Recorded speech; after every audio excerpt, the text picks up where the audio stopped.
네, 오늘도요, 조국 법무장관 가족 수사 상황을 짚고 다른 사건들을 차근히 짚어보겠습니다. 먼저 세 분과 함께 하는데요. 이중재 변호사, 김남국 변호사, 그리고 이은후 취재팀장이 나와 있습니다. 어서 오세요. 네, 안녕하세요. 네. 현재 검찰 수사 내용을 가만히 살펴보면 조국 장관이 그동안 했던 말을 검찰이 수사를 통해서 반박을 하고 있습니다. 또 조국 장관의 말이 조국 장관의 피의자로 만드는, 그러니까 발목을 또 잡을 수 있는 상황이 초래될 수 있을 것 같은데요. 크게 세 가지입니다. 먼저 검찰이 뒤집은 조 장관의 첫 번째 발언 들어보시죠. 의학 중심의 전형, 영어를 잘하는, 주로 영어겠습니다만, 그게 뽑혔습니다. 그리고 지금 그렇게 논란이 되고 있는, 일저자 문제가 논란이 되고 있는 그 논문이 여기 제출되지 않았다는 것입니다. 그래서 아까 어느 다른 기자님이 질문을 했습니다만은, 그게 불법이란 게 없다라는 말씀을 드렸던 것입니다. 이것은 제가 알기 때문입니다.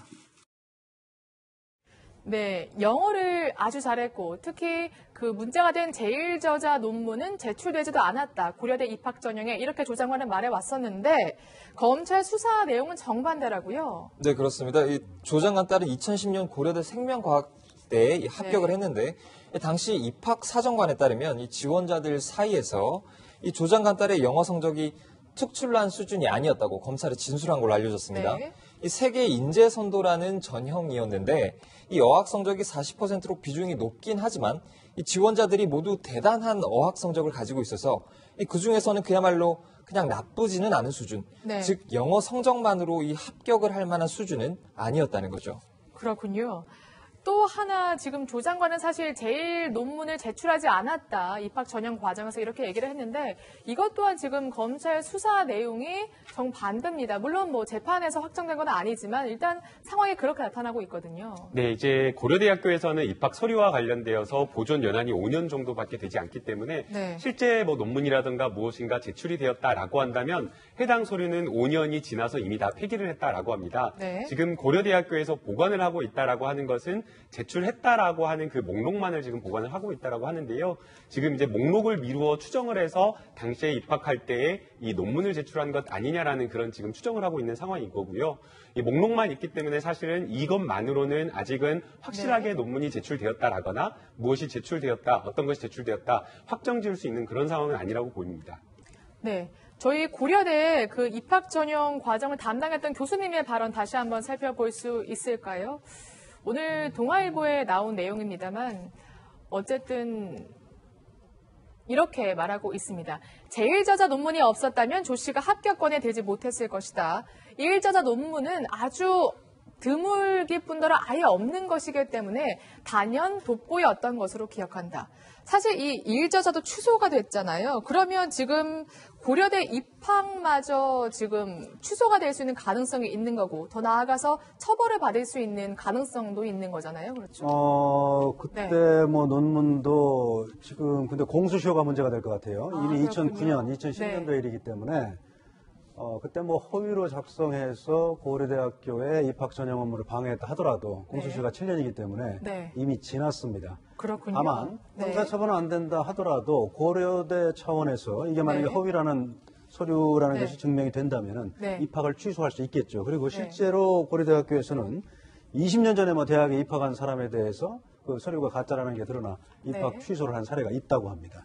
그렇군요. 지금 보시면 공든 스펙탑 무너지나 해서 저희가 준비를 해봤는데 그러면 고려대 입학이 취소되면 나란히 서울대 대학원과 부산대 의학전문대학원 입학도 나란히 취소가 되나요? 거기는 이제 어떤 서류를 제출했나에 따라 네. 다르겠죠. 네. 그런데 특히 지금 부산대 의전원은 지금 뭐 입학 취소 정도로 끝날 것 같지가 않아요. 지금 그런가요? 보면은 뭐냐면 지금 그 정경심 교수의 동양대 사무실에 있던 컴퓨터에서 네. 직접 부산대 의전원에 제출한 서류를 그러니까 동양대 총장 표창장이죠. 그걸 위조했다는 정황이 지금 드러났다고 지금 알려졌지 않습니까? 네. 그게 만약에 사실이라면 그 시점도 지금 뭐 당초에는 2012년 9월 7일 네. 그때 작성한 걸로 검찰은 처음에 판단했는데 압수된 컴퓨터를 보니까 그 생성된 파일을 보니까 2013년이라는 거예요. 네. 그리고 그 이후에 이제 부산대 의전원에 제출했을 테니까 그렇게 네. 되면 공소시효가 다 살아있죠. 그렇군요. 물론 뭐 2012년 9월 7일 해도 살아있지만 네. 그러면 사문서 위조에다가 네. 그걸 부산대 의전원에 제출했으니까 위조 사무소 행사도 되고요. 네. 그다음에 이제 부산대는 국립대학이다 보니까 위계에 의한 공무집행 방해가 됩니다. 그러면은 이건 뭐 형사처벌까지 이어지는 아주 심각한 문제죠. 그렇군요. 방금 말씀하신 부분이 바로 검찰이 뒤집은 조국 장관의 발언 두 번째인데요. 조 장관은 어떻게 말해왔는지 먼저 들어보고 다시 한번 분석을 해보겠습니다. 중학교, 고등학교 학생들 영어로 가르치는 거 실제 했습니다. 그에 대한 그 표창장을 받은 거 사실입니다. 동양대학교 표창장이 위조됐으면 당연히 법무부 장관 못하죠. 대처가 그걸 했다 그러면 법적인 책임을 져야 되고 누구나 법 앞에 평등하다 생각합니다. 이은우 팀장, 그러니까 구체적으로 검찰은 어떻게 위조를 했다고 보고 있는 건가요, 지금? 네, 앞서 네. 압수수색을 했잖아요. 이 검찰이 그래서 이 정경심 교수 컴퓨터를 확보를 했는데 그 네. 안에서 표창장 관련 파일을 직접 확인을 했다고 합니다. 이 전체 스캔 파일이 있었고요. 그리고 직인이 찍힌 부분이 따로 오려진 그림 네. 파일이 따로 나왔습니다. 네. 그리고 또 하나 그 딸의 표창장 내용이 적힌 한글 파일이 또 나왔는데 네. 이 검찰은 이 아들 상장에 이 직인 그림 파일과 이 딸의 수상 내용 한글 파일을 이렇게 짜집기를 해서 네. 이 딸의 표창장을 위조해서 만들어냈다고 보고 있습니다. 그리고 또 하나 그 딸과 아들의 표창장과 수료증을 대조해 봤더니 네. 이 직인의 위치랑요, 그리고 기울어진 각도가 정확히 일치를 했다고 합니다. 사실 이 기울어진 각도가 일치할 확률 대단히 낮잖아요. 왜냐하면 그렇죠. 당시 직원이 일일이 도장을 이렇게 수작업으로 네, 수작업으로 찍는 찍으니까요. 시스템이었는데 그래서 이 같은 이미지 파일을 여러 번 사용해서 그런 의혹이 제기되는 부분이죠. 그러니까 요약하자면 아들의 상장에는 직인을 그대로 딸의 상장으로 옮겼다 이런 대목이군요. 네, 바로 그렇습니다. 네. 변호사님, 네. 그렇죠. 첨언하자면 이런 네. 것 같아요. 지금 보니까 이제 동양대 관계자들의 진술이 이렇다는 거예요. 지금 일종의 컴퓨터로 그렇게 뭐 파일을 생성해서 직인을 찍는 거는 그 전자직인이라고 하지 않습니까? 네. 그거는 작년부터 시행이 됐다는 거예요. 그러니까 이때 표창장을 줄 때는 전자직인이 없었기 때문에 네. 일일이 인주를 가지고 찍었다는 겁니다. 네. 그런데 어떻게 아들과 딸의 표창장에 찍힌 그 총장의 직인의 위치하고 각도가 똑같을 수 있느냐. 그거는 컴퓨터로 생성한 파일을 그대로 옮긴 거다. 네. 지금 이런 의심을 갖고 있는 거죠. 네. 그래서 정경심 교수가 지금 뭐 사문서 위조 혐의로 지금 재판에 넘어가 있는데 사실 조 장관도 지금 청문회에서 원본을 제출한다고 해놓고 제출을 안 했잖아요. 그래서 조 장관도 알고 있던 게 아니냐 이런 지금 의혹까지 일고 있거든요. 이제 뭐 시점이 많이 네. 상당히 흘렀기 때문에 원본을 보관하고 있지 않을 그럴 가능성도 있는데요. 사실은 검찰에서 위조를 했다라고 한다라고 하면 법원에서 위조를 했다라는 그 입증에 해야 될 사실 중 굉장히 중요한 것이 하나가 있습니다. 네. 바로 이제 이 직인 파일이 있었다라는 것만으로는 안 되고요. 해당 컴퓨터에 있는 그 직인 파일을 사용해가지고 네. 부산대에 제출했다라고 하는 그 표창장을 원본을 만들었다라는 부분이 입증이 되어야 되는데요. 지금 현재 검찰에서 가지고 있는 이 자료, 압수수색을 해서 통해서 받은 이 표창장은 사본에 불과하다라고 이야기를 하고 있습니다. 그래서 해당 사본이 실제 이 정경심 교수 안에 컴퓨터 안에 들어가 있는 이 전자적인 어떤 파일을 통해서 위조가 된 문서인지 아직까지는 지금 확보가 되어 있지 않기 때문에 해당 부분에 대한 공소사실 유죄 입증을 하기 위해서는 이 부분을 좀 채워 넣어야 된다라고 보이고요. 지금 나온 여러 가지 컴퓨터의 자료나 이러한 것들은 간접사실 또는 정황 증거 정도는 될 수 있을 것으로 보입니다. 그렇군요. 근데 제가 볼 때는 그건 굉장히 중요한 증거예요. 저건 지금 뭐, 글쎄요. 제가 정경심 교수라면은 검찰에 나갔을 때 참 네. 이걸 뭐라고 해야 설명을 할 될지. 수가 있을까. 제가 볼 때는 굉장히 어려울 것 같아요. 왜냐하면 그렇군요. 정말 네. 방금 말씀해 주셨습니다만은 컴퓨터에 아들의 표창장 그 파일이 있고 네. 아들의 표창장에서 총장 직인하고 일부를 이렇게 딱 옮겨놓은 그림 파일이 있고 네.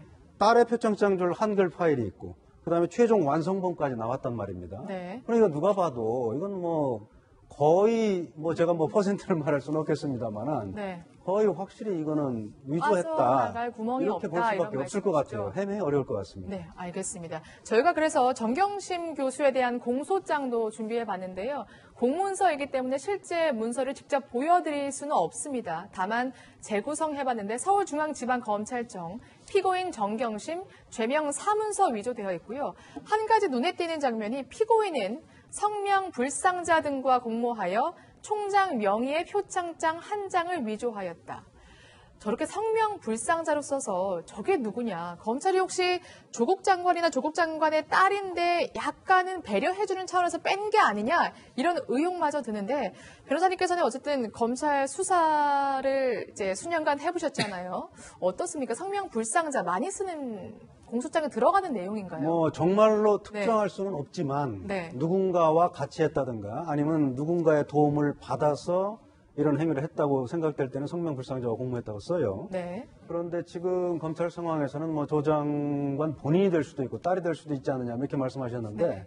배려하는 차원은 아니었을 거예요. 아, 그래요? 누구보다도 뭐 네. 모든 사건이 똑같이 그렇게 해야겠습니다만은 검찰로서는 이 사건 수사하는데 지금 굉장히 많은 압박을 받고 있다고 봐야 돼요. 네. 그렇기 때문에 확실하지 않은 거를 명시할 수는 없었을 거예요. 네. 그렇지만 검찰이 그러면서도 이건 누군가가 같이 했다. 이런 확신이 있기 때문에 성명불상자와 공모해서 이런 표현을 썼을 걸로 보고요. 네. 검찰에서는 이미 성명불상자가 누군지도 수사를 통해서 확인하겠다 그렇게 밝혔죠. 네. 좀 기다려보면 되겠습니다. 저거는 나중에 확인해서 이름을 추가하면 되는 추가할 수 겁니까? 있습니다. 그렇습니다. 그렇군요. 알겠습니다.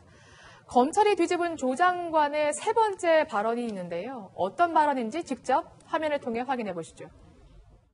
웰스 CNT에다가 투자를 하는데 웰스 CNT에 투자를 하는 이유는 딱 한 가지밖에 없습니다. 가족 펀드 웰스 CNT에 투자하고 난 직후에 소위 대통령께서 이 정부에서 스마트 시티 사업, 스마트 가로등 사업을 발표를 하죠. 이 웰스 CNT가 그 가로등 사업을 하는 데 아닙니까? 전혀 알지 못한 일입니다. 아까도 질문하셨습니다만 애초에 웰스 CNT라는 이름 자체를 이번 검증 과정에서 알았습니다. 저는 일체 그걸 모르고 있습니다. 내용은 전혀 모르고 계시죠? 전혀 모릅니다. 저나 제 가족이나 웰스 뭐 이런 회사 자체가 어떻게 운영되는지 어디에 공사를 했는지 자체를 모르고 있습니다. 일체 그 과정을 알지도 못하고 관여한 적이 없습니다. 결과가 그래요.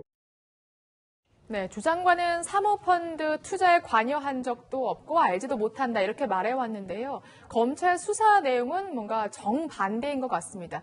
이 팀장 취재를 해보니까 조 장관이 공직자윤리법 위반 혐의의 피해자다. 검찰이 이렇게 사실상 잠정 결론을 했다고요. 네, 그렇습니다. 이 말씀하신 공직자윤리법에 네. 따르면 이 고위공직자는 직접 투자를 할 수 없도록 돼 있습니다.